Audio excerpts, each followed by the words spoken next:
Today I'm having a conversation with my friend Kimberly Palm. As you all know, I've had quite a few conversations with her, and we're talking about actually having a conversation at least once a week, because what we talk about off camera really needs to be said on camera as well, as we are both here to, one, help humanity wake up, and to also help humanity move through the process of moving from this third density fear-based reality into a love-based reality. So we both work the same way. We both do the same kind of work. It's just some people choose to work with me and some people choose to work with her. And these conversations are really important to help humanity move forward. So today we are going to be talking about something that may be a serious trigger for you. And just to kind of warn you up front, we're going to be talking about corruption in religion. And the reason that we're having this conversation is that if you consider yourself to be someone who is in the part of the Great Awakening, the awakening process, and you're recognizing corruption across the planet in various aspects, that it's also important to understand that the corruption exists within religion as well. So if you are super uber religious and you think that your way is the only way and that there's no corruption in religion, then this video is definitely not going to be for you. Just letting you know that right up front, because we're going to be talking about that, and that there are going to be a lot of people who are really going to be triggered. And if you're not ready yet to have a spiritual awakening and see the corruption within the belief systems, then just letting you know that that's what we're talking about. And so it's only for people who are also ready to be spiritually awakened as well. And if you do watch this video, please be kind. Do not leave mean or hurtful comments. If you do, they will be deleted. There is no room in my life or in Kimberly's life for rude, ignorant, mean people. Nothing about that is loving. Nothing about that is Christ-like. Nothing about that is part of the ascension. So if you consider yourself to be in the ascension process and you leave mean, ugly, nasty remarks, you're obviously not as loving and as awake and as ascended as you presume yourself to be. So please only leave kind and loving remarks. And as I used to say, if you can't say anything nice, don't say anything at all. And if you do like what you see and hear, please remember to subscribe and share it forward. This is how we help to wake up the rest of humanity, by not being afraid to share forward what we believe will help others. And so here goes the conversation with Kimberly. Hey, Kimberly, great to see you again. So today we're talking about, this is going to be juicy, about the Bible and about religion and about how corruption isn't just in politics and it's not just in Hollywood. That corruption extends into absolutely everything on our planet, and that includes our religions as well. So before we talk, I think it's a good idea to put out the disclaimer that if you're super duper religious and you think that your way is the only way, this is a major trigger show. So just letting you know, you might get triggered up if you stick around. So Kimberly, let's talk about what we were talking about off camera. I mean, you know, we talk about all these things, and then this is one that we had said a few days ago we really need to talk about. So yes, let's get on it. Awesome. So do you want me to start? I mean, I would like to say actually my disclaimer that I'm going to start with, which is just so you all know, I'm wearing these two lovely crosses. One of them is the Camargue cross from the south of France, and the other one is a crucifix that I got from my mother-in-law who passed away from COVID a year and a half ago. I am a Christian. I consider myself a Christian, which is a follower of Christ. And Christian also means Christ-like. So if you're calling yourself a Christian and you're not doing, what is it, the WWJD, what would Jesus do? If you're not doing that daily, to me, you're not really a Christian, you're a hypocrite. I have a real issue with hypocrites. So I'm going to give you that disclaimer that people who are judgmental and do all the things that are against what Jesus was teaching and then turn around and say they're a Christian just because they believe in him. Believing in him doesn't make you a Christian. You got to walk the talk. If you're not walking the talk every day and being loving, kind, compassionate, forgiving, and doing all the things that he did, you really cannot label yourself a Christian. You can say you belong to the Christian religion, which we're about to talk about why it's bad. But being an actual Christian and going to a church or a religion are two totally different things. That's my disclaimer. So I call that using his name in vain. Yeah. Mm-hmm.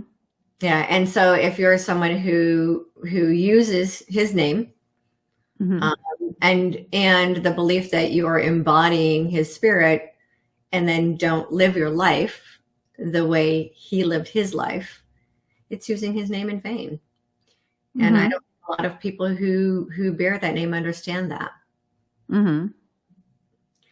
So I don't call myself a Christian. I have been asked very, very clearly by God, by Spirit, to not label myself as anything. I am that I am.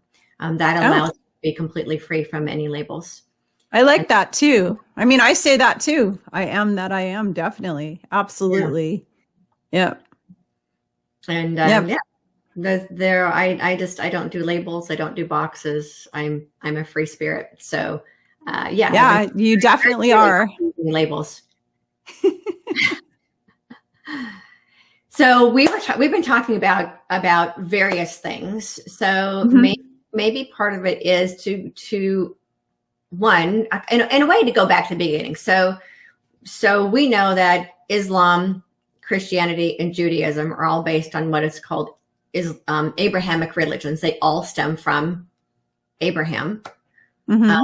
And then prior to that, one of the things that I let people know is if we go back to the beginning, like the book of Exodus, the beginning of Judeo-Christianity is the story of Adam and Eve and the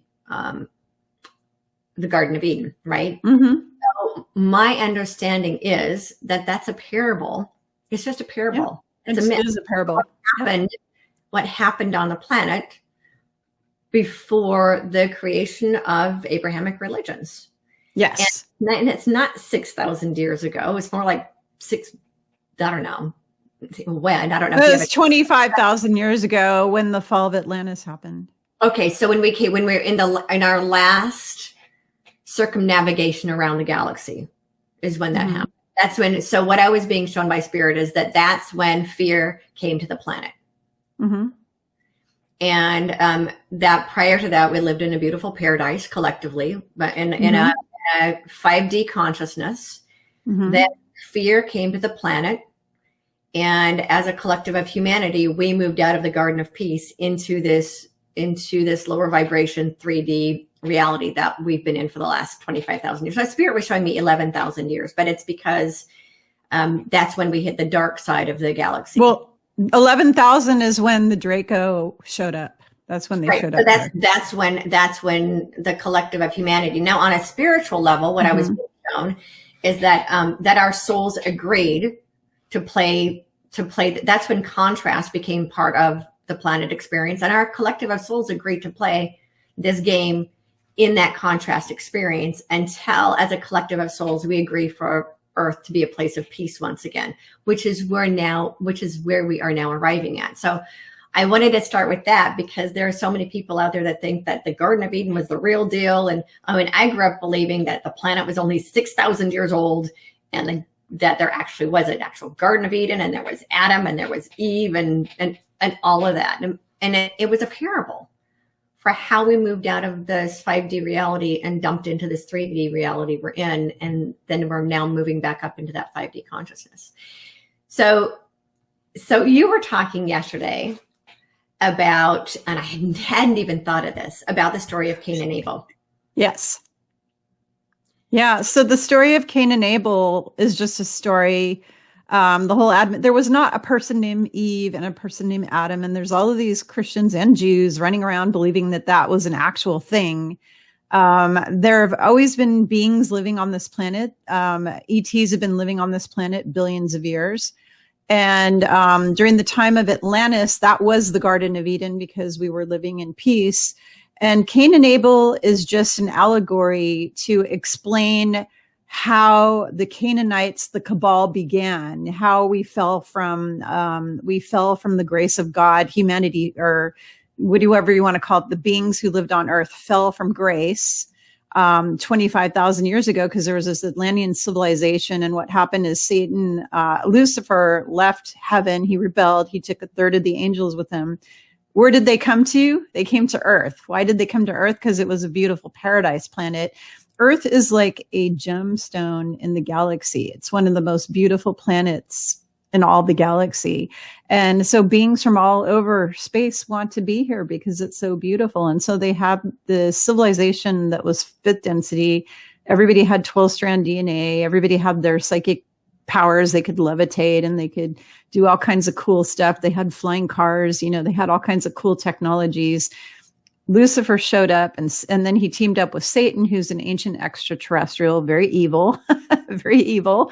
And they basically, with all their minions, they took the beings that lived here and they brought fear and they brought suffering and they brought a deluge of horribleness that basically took down that entire civilization to the point where they nuked themselves. They wiped out the planet. They actually caused a cataclysm. And that was the fall. That was when everything separated out. And so the Canaanites are what you call the cabal, of course. They're what they call what do they call it? The Khazarian Jews, the bad, what they call the people that they call the Zionists or whatever, right. All of that. Yeah. And people need to understand that Judaism split into two groups, good Jews and evil Jews. So there are good Jews and there are evil Jews. The whole thing during the World War II with Hitler and the Nazis was the bad ones trying to wipe out all the good ones. Okay, that was basically the evil ones who are part of the cabal, but trying to murder them all off. I don't consider them Jewish. I think that's what people need to understand, because people are like, oh, you're being anti-Semitic. I'm like, no, they actually are not Jewish. They're Canaanite. There's a difference. They're Canaanites. They deceive people into thinking that they're Jewish, but they're not. They're not. No. And the same last names doesn't mean they're Jewish. Yeah. And the Canaanite name comes from Cain, and it's just a story. There wasn't a person named Cain. And you have to think about this in a scientific, logical. Okay, so I'm going to speak to everybody's science brain here. Let's say you're living back however many thousands years ago that was, and there was only two people, Adam and Eve. And then in the Bible, it talks about they have these two sons. One son kills the other. Suddenly the other son is booted out of Eden and he has to, he's kicked out and he goes somewhere. He marries and he has kids. Where did those other people come from? Think about that. So if you believe it word for word, the entire Bible contradicts itself. And this is my issue with the Bible, especially since I was a little girl. Even I knew there was something funky here because I was very intelligent. And the whole thing contradicts itself. So one minute they're saying the only people on earth, there's this Garden of Eden and God made the earth and he put these two people there. They had two sons. That's all they had. So what happened? Did one of the sons have sex with the mother? That's disgusting and vile. Like the thought of that makes me want to barf. But do you know what I'm saying? You have to think about this from a logical a standpoint of if those were the two people. So and it's because that isn't the real thing. It's an allegory. The entire Bible is a book of parables and allegories to teach you, as my BFF always says, don't be shitty. She said you can sum up the Bible into one sentence, which is don't be shitty. So in other words, the Bible is basically teaching you one story after another about how to be a good person. And they introduced it back then because everybody was unruly, society was unruly, and they wanted to control the population. And that's why they introduced the Bible. And I'm talking the Hebrew one and the Christian Bible, which we'll get into more depth because I know stuff that's going to blow people's minds. Yeah, this might end up having to be like a weekly conversation or something because it's huge. And one of the reasons, and I told you before, that what Spirit was showing me about 10 years ago is that my role on the planet is to take on religion. And I haven't done that because it is so big. And so having other people in that mission with me is very helpful. And so, I love your perspective because it helps people to understand what, how religion has been used to divide and conquer humanity. So one of the things we were talking about yesterday is a story of, I'm kind of moving forward. This is kind of moving through this a little bit. The ark. That's another one that we were talking about yesterday, and how that's just another parable. Yes. And so there was a flood at the end of the last ice age, right? Because all of the ice melted, and then we had a flood that's a result of the ice age. That's a normal part of the planet's cycles of warming up and cooling down. So there was that, but it didn't flood the entire planet. It flooded parts of it, but not the whole. Yeah. And the idea that 2 of every animal on Earth made it onto the ark except for unicorns, which I find hysterical. I don't know. So anyway, yeah. So give us. I don't want to own the entire conversation. So I would love you to talk about what we were talking about the ark yesterday. So the thing is, there's a lot of, I'm really into archaeology. I'm obsessed with archaeology. I have been since I was a kid. I'm kind of a frustrated archaeologist and historian, really into history.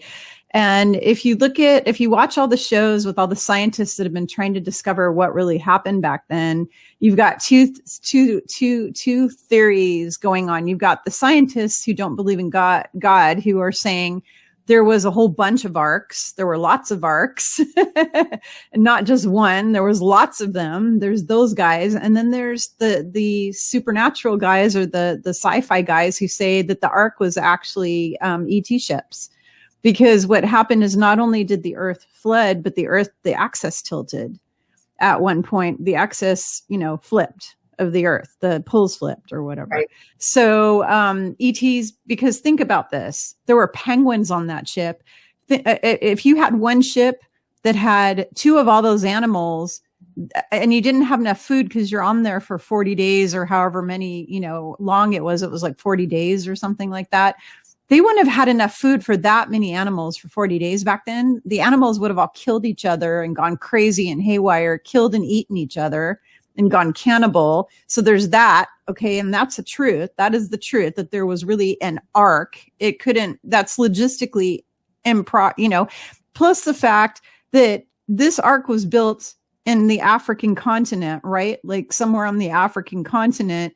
And they had penguins and they had animals from all over the world. How did those animals magically show up there? Explain how penguins made it. Although, what about polar bears and other animals that lived all the way up in the Arctic, up in the North Pole? They somehow made it magically all the way down to Africa, and 2 of them happened to get on an ark.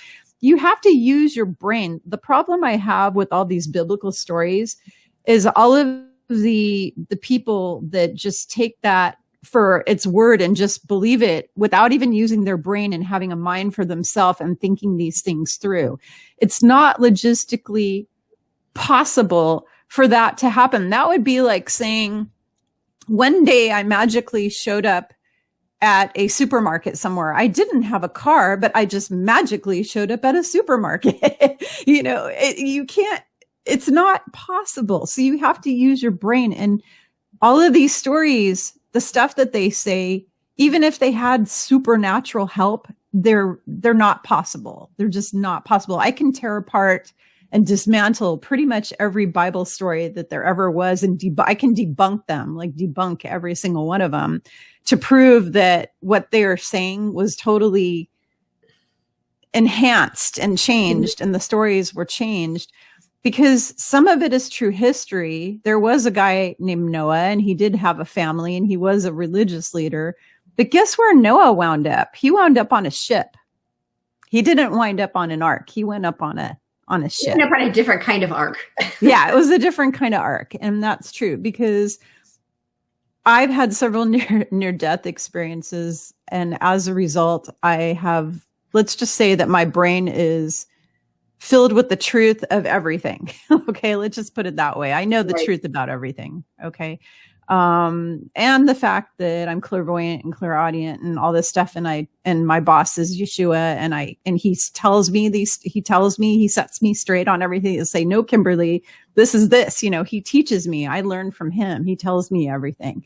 So, he's the one who taught me that demons were artificial intelligence created by, Satan. Satan was an ancient extraterrestrial, and that Lucifer and Satan were two different guys. That was Christ who taught me that. I had no clue about it until he taught me.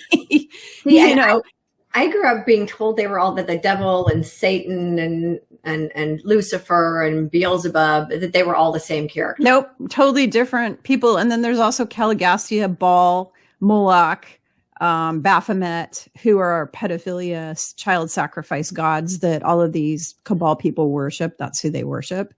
And they're all different beings. Every one of them are different. Okay. They're okay. Yeah. So when Lucifer, I guess, would be the fallen angel, right? Yeah, he's the one who was an angel in heaven. He was here with all of his minions. He came here with his minions, and they did not have bodies. Now, one of the things that Spirit was explaining to me, and I do tap into Yeshua also, that this entity believes that God actually told him that this was his domain, that he came here with a third of the host of heaven and that the planet is his. He really honestly believes that. Yeah, because he's a psychopath. And so that's why it says in the Bible that God sent Lucifer and a third of the hosts of heaven to earth. And that's one thing that I had real issues. I'm like, really? If he were a really loving God, why would he intentionally send a bully and all of his bullies to the playground to torment the other children? That does not sound to me like a very no. Right? He was. Now I understand it. He did. God didn't send Lucifer and his a third of the host of heaven here to give domain over planet Earth. He just took it. He's like, I like that planet, so we're all going to go there, whether God approves of it or not. And he really believes that this is his domain, and he'll do whatever it takes to keep it as his domain. What I was being shown about a year ago is that he would rather destroy this planet and every life on it than to let it go because it's his. Well, and he already did that. So they pushed the reset button on this planet, I believe, like 6 previous times, where they either hit it with the meteor or they flipped the poles or they did something and wiped out all the creatures that were on the planet at the time and had to start over, except for the people who went underground. A lot of them went underground, and right. There's cities of beings in what's called Agartha, which is the center of the earth. Elena Denon talks. She has a whole video talking about Agartha, but there's beings that live inside the center. There's cities in there and stuff, kind of like Tolkien. The light beings went underground. Yeah. They went underground. Under Mount Shasta too. There's all. Yeah, well, it's not just there though. There's also Agartha, which is the Middle Earth. There's all kinds of, of beings, and people think that elves and gnomes and all that are a fairy tale. I hate to break it to you, they're real, and fairies and all that. I have friends who photograph these things regularly. I mean, they're real. They don't live here because they're fifth dimensional beings. They're higher density or whatever. They're down below the earth, surface and stuff. Yeah. And they do, that's why kids can see them. Mm-hmm. Because they're very open. They're very open. Vibration, and then once they learn fear, their vibration lowers. Yeah. But children can see, they're called elementals. They're the elementals, and they were here before humanity was here. Are present. I mean, that's what the story of Lilith is, right? Lilith was the feminine energy on our planet, and those were all her beings, all those beautiful, wonderful, magical beings. Yeah, they're the guardians of Gaia. They actually are like the protectors of Earth, and they're very attached to the Earth and to the consciousness and the energy here. And they got enslaved too. They were enslaved because everybody who lives on this planet was enslaved. So yeah. So obviously they didn't go on the ark. No. So the ark story just makes more and more. It's funny to me. So another of the stories that we've talked about is Sodom and Gomorrah. That's another one. That's another mythical story. or that's manipulated to control humanity. Yep. So it was actually destroyed by ETs, and it was actually destroyed with nuclear type of radiation. It was radiated, and that is why Lot's wife was told not to turn back and look, because it would have been blinding. So imagine if a nuclear bomb goes off and you're staring at it, your eyes would be blinded, right? Mm-hmm. So they told her not to look at it because of that, because it was, basically radioactive, and scientists have gone there and proven. They found I think what was a glass, or they found rock that was basically because everything was pulverized, it was heated up so hot that the only way that what happened there, with the land, the geology, if you're a geologist and you check out the rock and all the stuff around there, the only way that could have happened is if something from a really high intensity heat, blew it up, basically. So a nuclear kind of reaction, a nuclear type of a thing. And so what Lot's wife died from is she basically died from radioactivity poisoning, nuclear, she just got sick and died from that. But they made up the story that if she turned around and looked, she would turn into a pillar of salt. She didn't turn into a pillar of salt, but she might have gotten sick and died. And you can read about this in Dolores Cannon's book, Jesus and the Essenes. That has a lot of the truth about the Bible in it.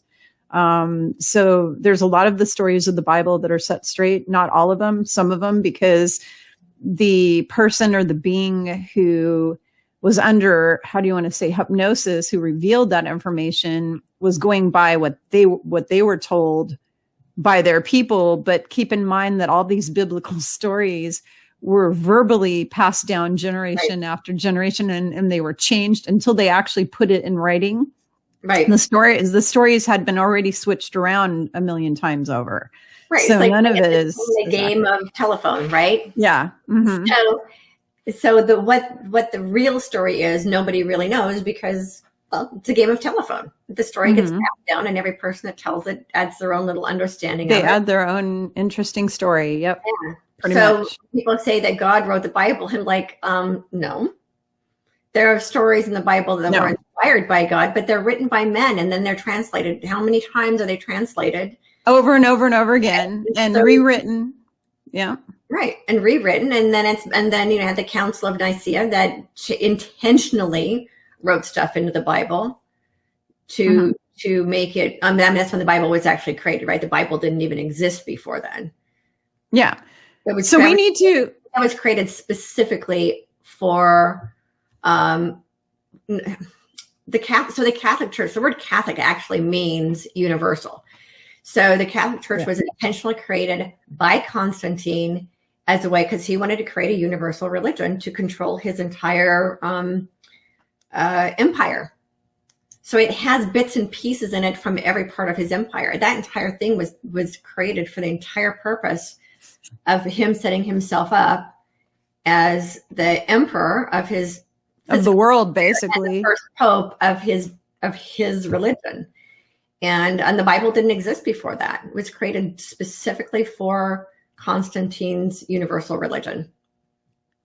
Yeah. So I want to point out several things here. So number one, the Hebrew, and you can read this in Jesus and the Essenes, again, by Dolores Cannon. But if you were to go back in a time machine, back to the time of Israel, I was taught as a kid that the Hebrew Bible existed first, that there was this First Testament or Old Testament in the Bible that all the Jews followed, and then they added the new one in after the Council of Nicaea. That is a lie.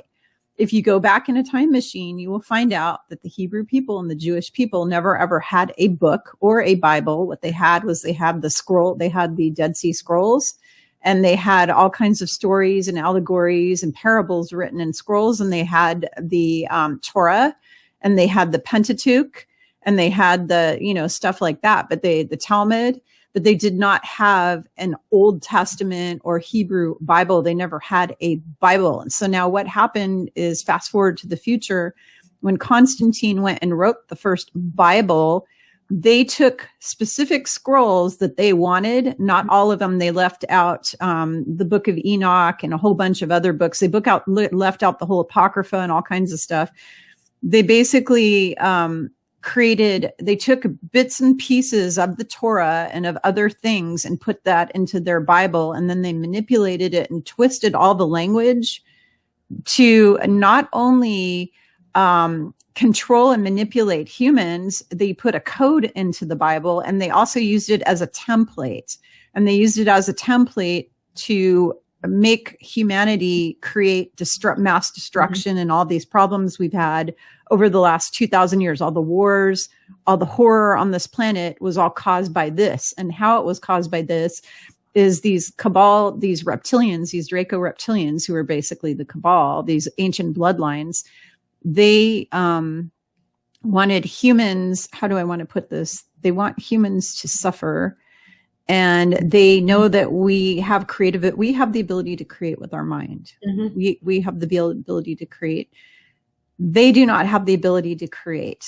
And so what do? They use us to create for them. They use us to create for them. And so the Bible is a predictive programming template that if you imagine every person on earth who has read that thing over and over again for the last 2,000 years or whenever it was that they, wrote it up.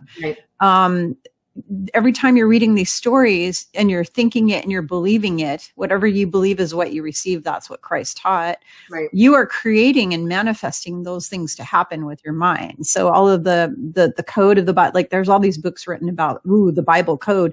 Yeah, because they use gematria, they use their number system, which is why they changed Jesus's name. His name wasn't Jesus. If you look up, go to gematrix.org, you'll find out his name was Yeshua ben Joseph. They took the name and they made it Yesu first, Jesu, which is the same gematria as either Satan or Lucifer.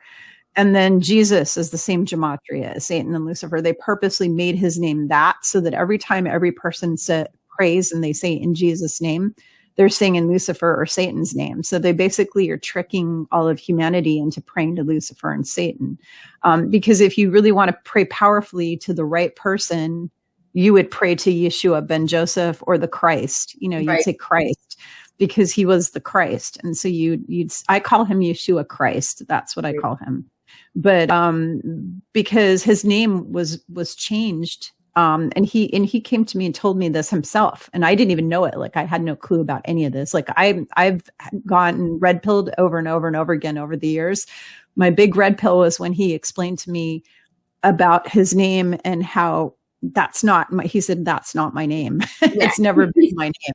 And I was like, what are you talking about? And then he explained it to me and I was like, oh my gosh, I couldn't even believe what I was like hearing. And he is like, no, when I was born, they named me Yeshua ben, well, actually it was Yeshua ben Pantera first. And then it was changed to Yeshua ben Joseph and ben Pantera, son of the Panther, because his father, and this is another biblical lie.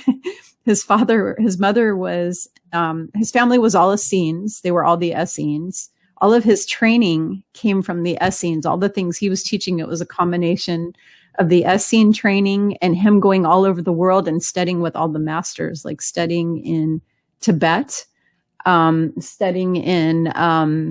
he went to Tibet, he went to India, he studied with the yogis, he learned how to levitate and walk on water, he went to the ancient Egyptian mystery schools in Egypt, and he learned how to turn one loaf of bread into 5 loaves of bread, and he learned how to do all of these things. Right. And he went to England too. He studied. Yeah. He's been all over. He went all over the world, and he went to the rainforest. He went to, everywhere. The Mayan, empire. He went and studied with the Druids. I mean, he went everywhere. Came back, and all of the teachings he was teaching was a combination of what he had learned combined with the Essene teachings. That's what he was teaching. And the Essenes were the first Christians. They even had a cross that they wore, which represented salvation. And they were the first Christians. And their whole thing with the cup of wine, that was all perverted. He never ever took a glass of wine and said, drink this, it's my blood. He never picked a bread and said, eat this, it's my body. No, we talk about that. It's a Luciferian ceremony. It's a Luciferian ritual. Yeah. Mm-hmm. And people don't understand that it's actually cannibalism. That's what they're doing on Sundays when they do that ritual is they're basically drinking the blood and eating the flesh of the baby, right? The Son of God. and they have no idea that was intentionally put in there. And that was put in there by Constantine to when he was creating this universal religion to appease the Canaanites, because that was part of their ritual. So he put it in there. The other thing that I was being shown when Yeshua was telling me how his name came about, what he was showing me is that it's a combination of Jupiter and Zeus. And because those were both the two primary gods of the Romans at that time, people wouldn't follow an ordinary man. They had to turn him into a demigod in order for the Romans to actually be able to follow him. So if they made him a demigod, half human, half God, then that was an easy sell. And they combined Jupiter and Zeus to come up with his name. Mm-hmm. They have the gematria that came with it. Yeah. The other thing about it is, he always told people, he said, men are like gods. And he used to say, you will do greater things than I. And people would fall at his feet. He'd pick them up and tell them to knock it off. Mm-hmm. Stop worshiping me. I'm not God. He would tell people he did not want a religion created in his name. He never asked for that. What he was here teaching every single person on earth how to connect with God. He wanted every single person on earth to connect with God, and that we are one with God. We're never separate from God, because all of these religions were created to separate us from God and put somebody as an intercessory in between you. You have a priest, or you have a rabbi, or you have an imam, or you have, a pope, or this or that, or a reverend, somebody interfering between your relationship with God. And he came here to teach us how to have a one-on-one relationship with Source. And they didn't like what he was teaching. And so they murdered him for that. Right. And the whole story of him dying for our sins, that was all made up too.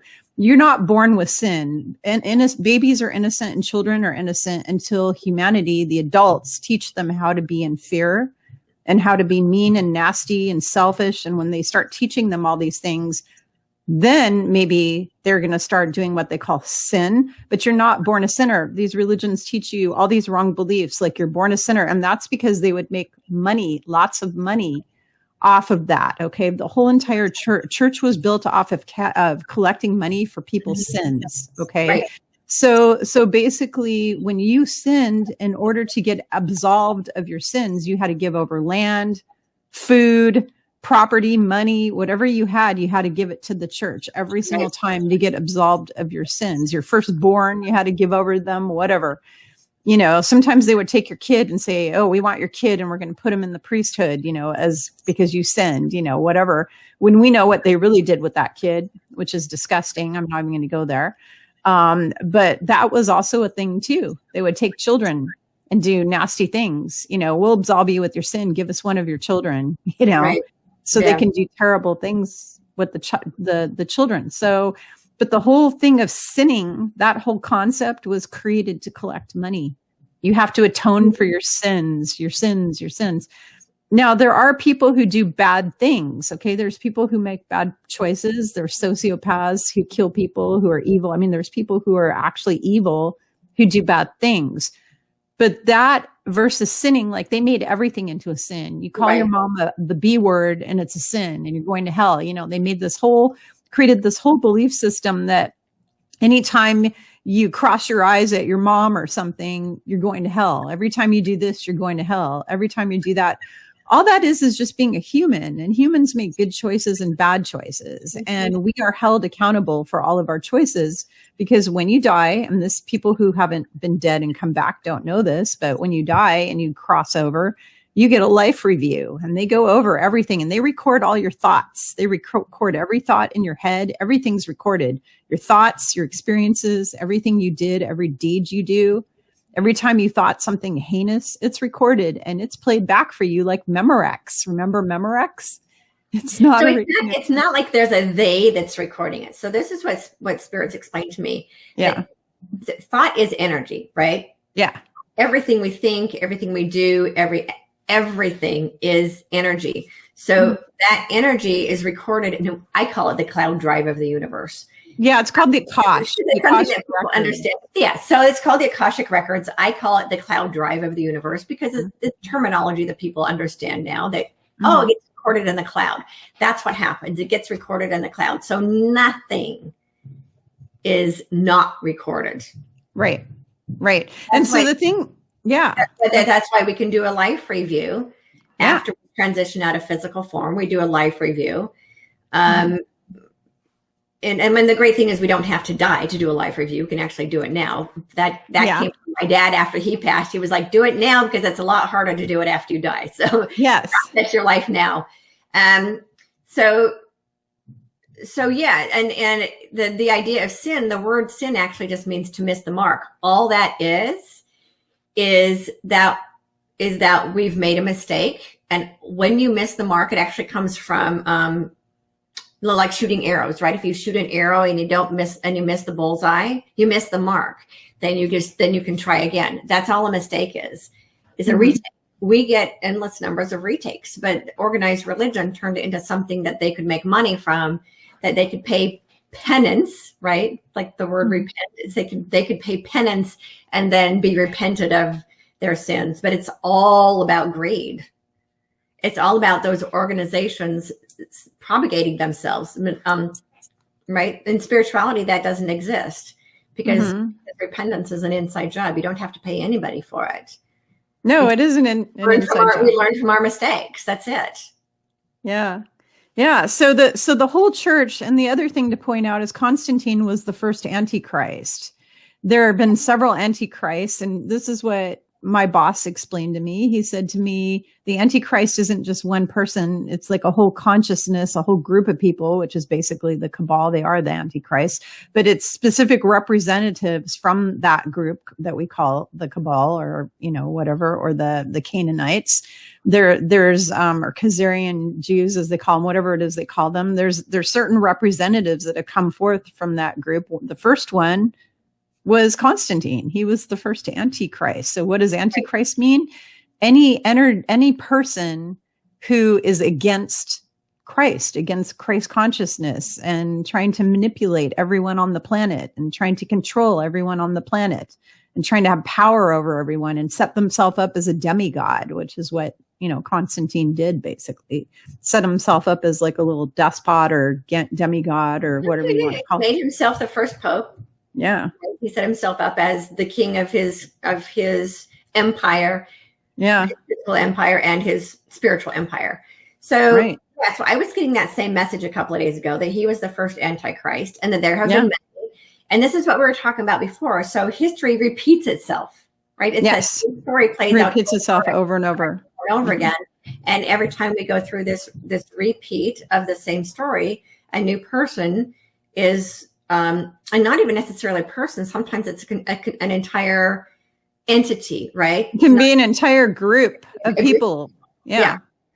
And so people are looking for the one, while they're bypassing that there have been many. Where we are now is that we're in a position where we can finally stop the cycle. When enough of us are aware that we're repeating the cycle, we get to stop the cycle. Mm-hmm. That's awesome. Yeah. I love that. Yeah. So, other thing I wanted to point out was the wine thing, that they do in the church, the wine thing that they talk about in the Bible and all of that.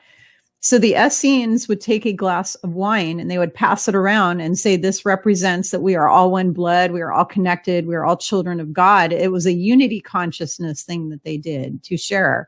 And when they broke bread, breaking bread was something that they did with everybody in society. When you had people over at your house, you broke bread with them. It had nothing to do with somebody's body. Okay. It had nothing to do with that. Breaking bread was just a tradition that when people come to your house, you break bread with them. Okay. And we still do. Right? Yeah. People come to our house, we drink wine and we eat bread. It's part of creating a beautiful sense of brotherhood, if you will. I don't like using that term because obviously it doesn't discount women, obviously, but it does create this connection between people when we break bread together, when we eat together, when we, try not to have too much drink together, but we drink together. That's what that was. Right? It's that beautiful connection that people have with each other when they sit and eat and drink together.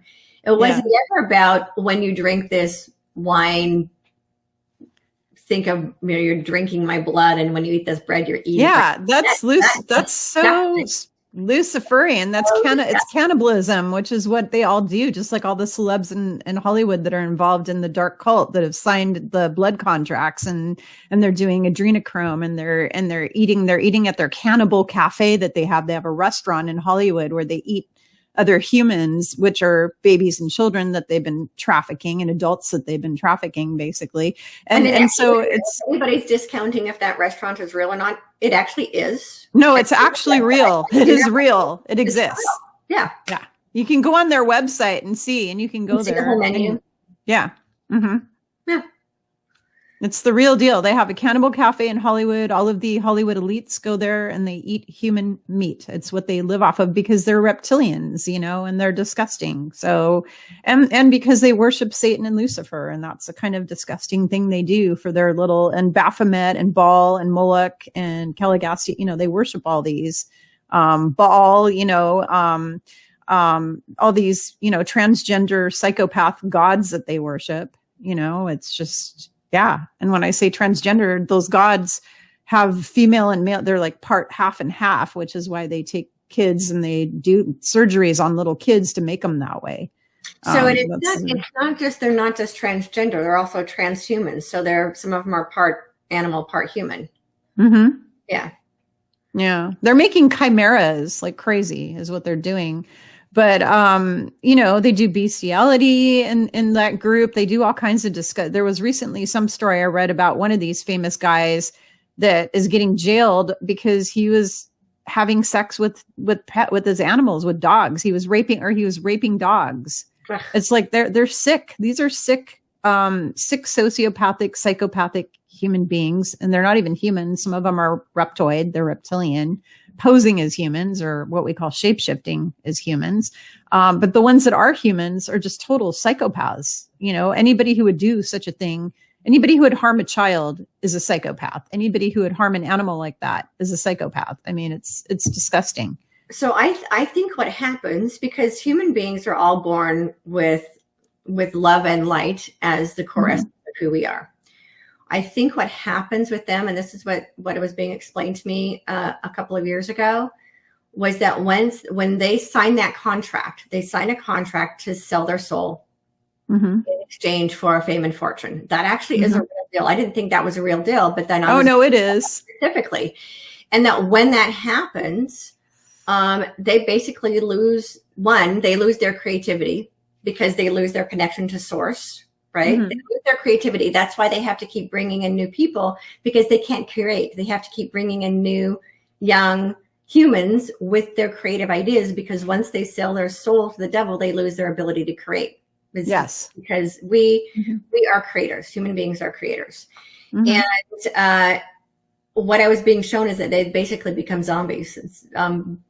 The spirit was showing me they become walking dead. Well, they get walk-ins. A lot of them have actual demons that walked into them. They allowed that.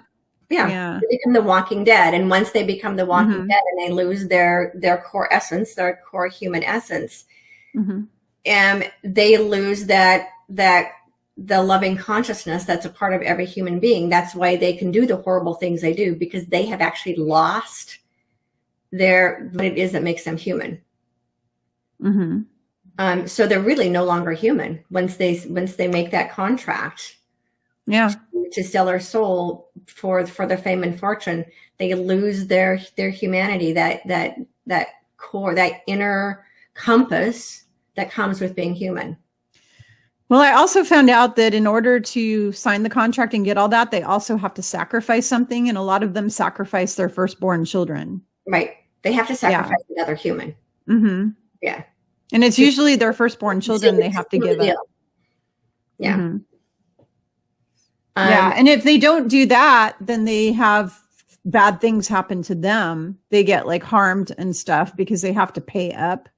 Yeah, or they have all their money taken away or something bad happens to them, because you see celebrities who suddenly are losing everything, like they lost it, like they had everything, like I'm not going to name, I don't want to name any names, but there's some celebrities who, they had it all and then they lost it all. And that's because they weren't playing with Team Dark. They tried to get away from Team Darkness. They didn't want to play their game. And so they have it all taken away from them. Everything's taken away. Yeah. Well, and then sometimes they'll sacrifice one of their own. And I won't. Kobe Bryant. Yeah, he was a sacrifice. He was a sacrifice. What Spirit told me is they were sacrificing the golden calf. Yeah. Yeah. And that was predicted in The Simpsons or Family Guy or one of those shows like that, or American Dad, something like that. One of those 3 shows that predict everything that's happening. Those 3 it's pretty sure mostly American Dad and The Simpsons always showing all kinds of stuff, that are going to happen. Yeah. They do their programming. Yeah, and they showed him 2 years or something before it even happened. They showed him crashing in a helicopter and dying. Yeah, they showed that. It's all predictive. Everything that they're going to do to us, they put it into these cartoons and movies, and like Independence Day, that movie. They've been wanting to do a fake ET invasion for a long time. It's something that they want to do. So, yeah, and they're kind of planning it right now. I think that's why they started dripping images of ETs, right? It's become kind of public awareness in the last 6 months or so that the ETs are real. Yeah. So they might be planning, because they're always trying to find ways to keep us afraid. Yeah.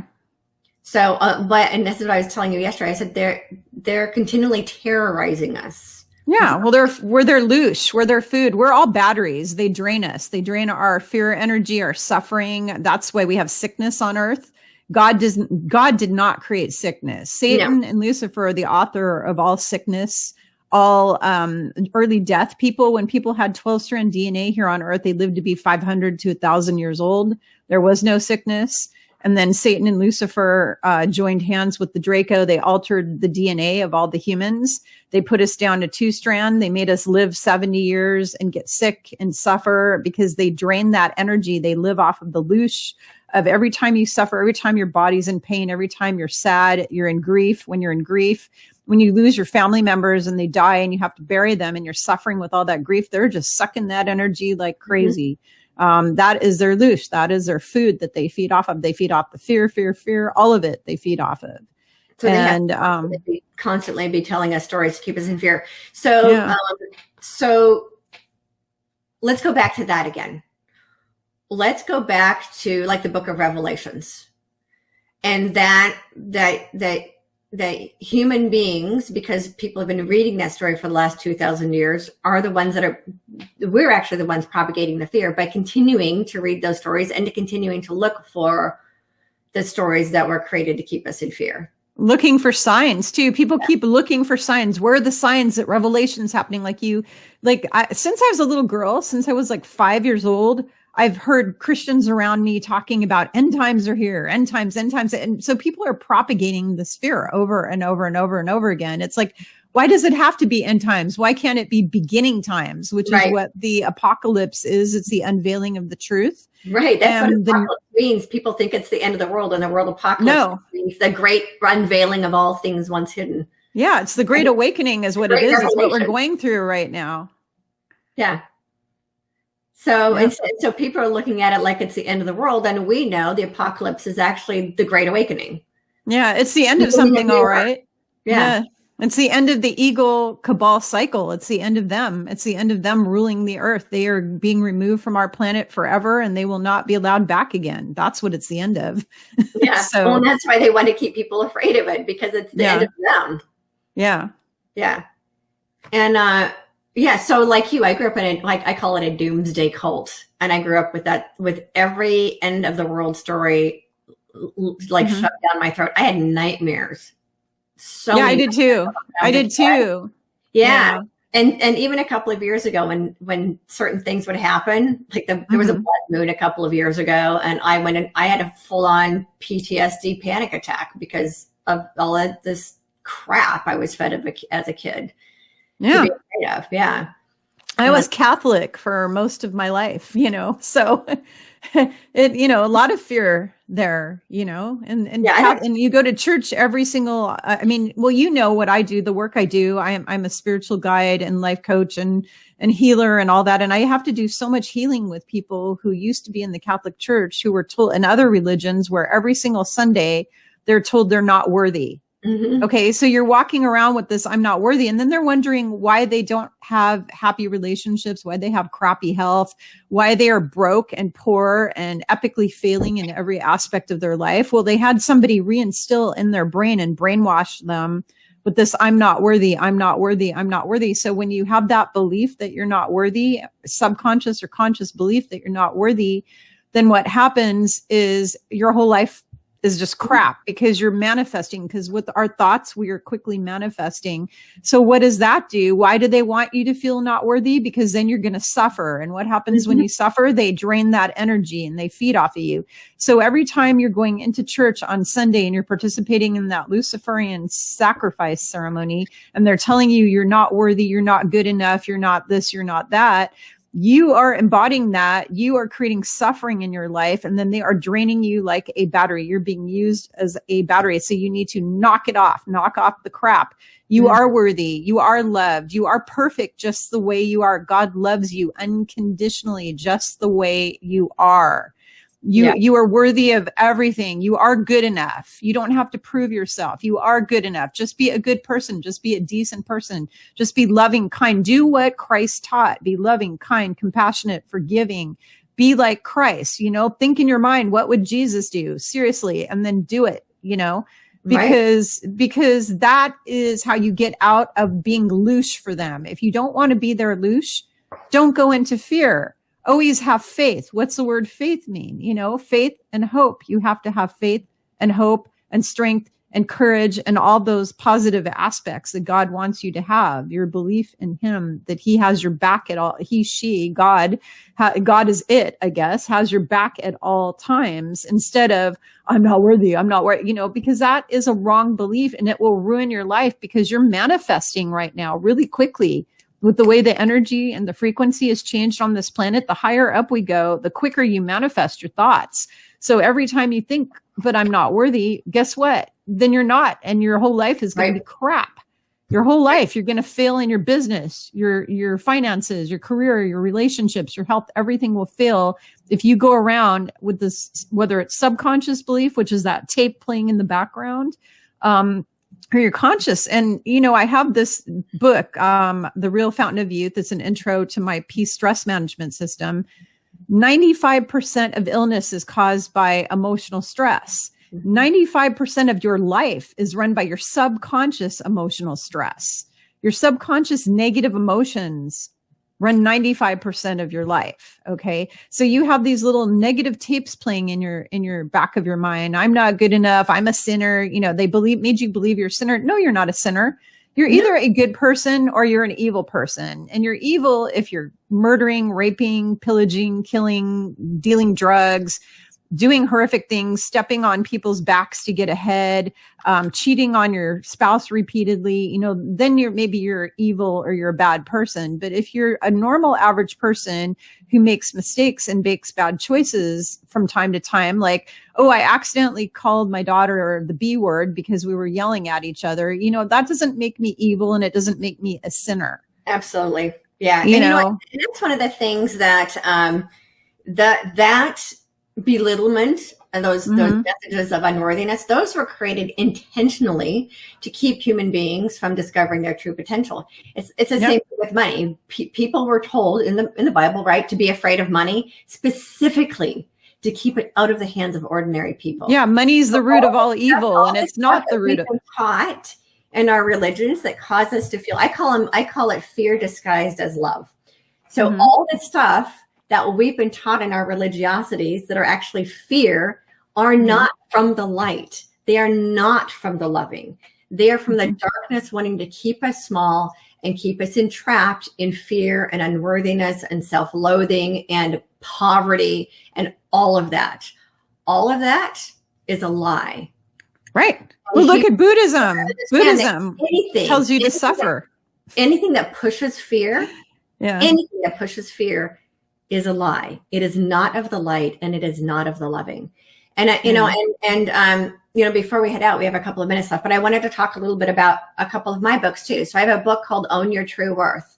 That book is entirely about understanding where beliefs of unworthiness came from and how to transmute them. You know, and free your spirits like that too. It's about understanding how the role that fear plays and how to free our spirit from the confines of these fear-based beliefs. Actually, everything I teach is about recognizing fear-based beliefs because, and how to rise above them, because everything on this 3D reality, 3D matrix, right? It's all based in fear-based beliefs. It's nothing more than beliefs. And if we can recognize the fear-based beliefs, then we can rise above them. But right now, people don't even understand they're living in a fear-based reality because that's the reality that's been painted for us. Mm-hmm. And, you know, and all these religions teach that. Now, at the core of every religion, there's peace, there's love, there's harmony, there's true spiritual practices within the core of every religion. Mm-hmm. And that is spirituality. But it's all the dogma and all of the rules and all of the rituals and all that. Yes. That's all fear-based, and it's created to keep people separate from God. And from each other, and cause all the wars. If you look back at all the wars that used to happen, they were over religions up until like the American Revolution and that kind of stuff. All the wars were all religious wars, and there's still religious wars. Look what's going on in countries all over the world where you have, I mean, even like Serbia, in the country of Serbia, where you had I think it was the Catholic Church that murdered all of the Muslims that were in that country. They were murdering them left and right, you know, Yugoslavia and all those kind of places like that. I mean, all over the world, there's religious wars still going, like to this day. You still have, in China, you have the Chinese murdering all the Christians, all the Falun Gong, which are Falun Gong are Chinese people who practice the spiritual. They're very spiritual. They're the healthiest, most spiritual people in China. Them and the people who do Qigong, you know, the Qigong people, they're very spiritual, they're very healthy. And so they take them and they harvest their organs, they put them into work camps, they kill them, and they do the same to all the Christians and all the Muslims. There are so many millions of Muslims that they're taking in China and murdering them and putting them into camps. So there's still religious wars going on over religion. It's just insane. And so religions were created to tear us apart from each other and to separate us from God. That's why religions were created. There needs to be one world religion, and that is unconditional love, because that is the religion in heaven. When you are dead and you are gone and you are in heaven, there isn't Jewish, Christian, Buddhist, Baptist, Seventh-day Adventist, blah, blah, blah, blah, blah, blah, blah. It's unconditional love. You're just bathed in the light of God 24/7. It doesn't end. Right. And that is the religion. The religion is your spiritual connection to Source, Creator. That is the religion. Right. And being a good person. And it's not religion. It's just an individual connection to spirit. So the religions were created to basically sever that direct connection to spirit. So, that's what I was going to say. That war, to me, is the ultimate act of using God's name in vain. So you have a bunch of people who are out there saying, I can't say the word God because it's using his name in vain. That's got nothing to do with it. Just saying the word God out of context isn't using God's name in vain. It's just saying it out of context. Using God's name is actually using God's name. And war is the ultimate act of using God's name in vain. When people use God's name as a justification for harm against humanity, that is using God's name in vain. I agree, 100%. And we got to be responsible for the choices we make. And we collectively have got to put an end to this ridiculousness of separation. Right. There's only one way to God, and it's through ourselves. Yeshua was trying to teach that. I know exactly what he said. He said on the Mount, he said, only through myself can I get to God. And so with each of you, he was trying to tell people that the only way to God was through themselves, and it got manipulated and turned into a religion that has basically become like a cancer on the body of humanity. Now, the light that's in it is beautiful. So it has still been a way of forwarding love and light, but it wasn't ever intended to take over the planet. Nope. And I think when people start to understand that they can have a direct connection to spirit outside of dogma, I got to tell you, when I discovered that for myself about 10 years ago, I was like, oh, the connection I have with God is so much richer and deeper and more meaningful and more loving and more peaceful than anything I could have ever found in any religion. And I think when people start to understand that they can have, that their connection to spirit is so much richer and more meaningful without religion, then those fear-based religions they'll cease to exist. I was shown that 10 years ago. They will cease to exist. So what I was told, I asked him the other day, actually, I'm like, when is the truth about religion going to come out? So any of you who are watching this, who are going, these two ladies are crazy, I have news for you.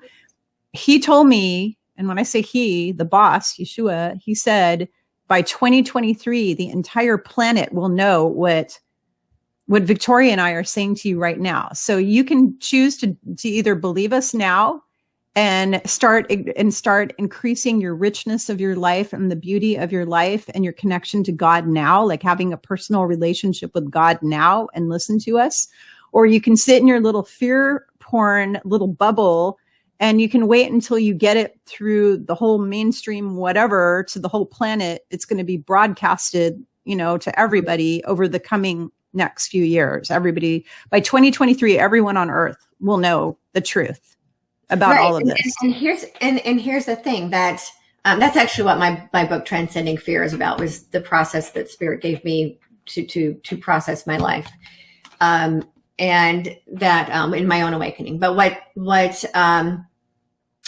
I know, this is 4D stuff, right? And we'll talk about 4D another time, that every person who wants to get to 5D has to go through 4D. And in 4D, we process our lives. And in 4D, we have to be willing to disbelieve everything we have ever believed in every area of our life. And so why not start now instead of putting it off for 2 more years, of really figuring out how to process those fear-based beliefs? Because the more of us who do it, the more of us who go through this spiritual awakening and processing first, and have people like me who help people through that process, people like you who help people through that process. And there are a lot of other spiritual teachers that help people process their stories and their lives and create a more one-on-one connection with God. Do it now rather than having to do it with the rest of humanity and be in the shell shock of it. And if people do it now, they can help others through the process. Because that's how we do. We all help each other out. That's how we get to 5D collectively. I am so glad that you said that just now, because I've been saying that to so many people this week, that I was told back a couple years ago when the boss showed up and told me to get busy helping people. And he told me about this ascension that was happening. He explained to me that I can't do this by myself, that this is a team effort. And he said, from this point forward, Kimberly, everyone on earth has to come together and pull together as one human race. And we have to work together with each other, because he told me the only way that we will make it through all the grueling things that are coming for us in the coming years is we have to come together and we have to collaborate and work together in harmony and peace as a team. It's the only way it's gonna happen. Absolutely. So, yeah. So, hey, we do have to hop off. I've got to go. I both have other places that we another interview needed to be about 5 minutes ago. Yeah. So, yes, let's set this up and do this again. We have so much to talk about. And we do. All of you who are watching, Kimberly and I are going to have more of these conversations, because we have information from Yeshua, from Spirit, from God, that really needs to get out there to help humanity through their awakening experience, because we don't arrive at ascension alone. It's up to all of us to do it together. And the more of us who do it, the faster it occurs. So I'm going to go and head off. I love you all. And bye. And we'll see you next time. Thank Bye-bye. you, everybody. Bye.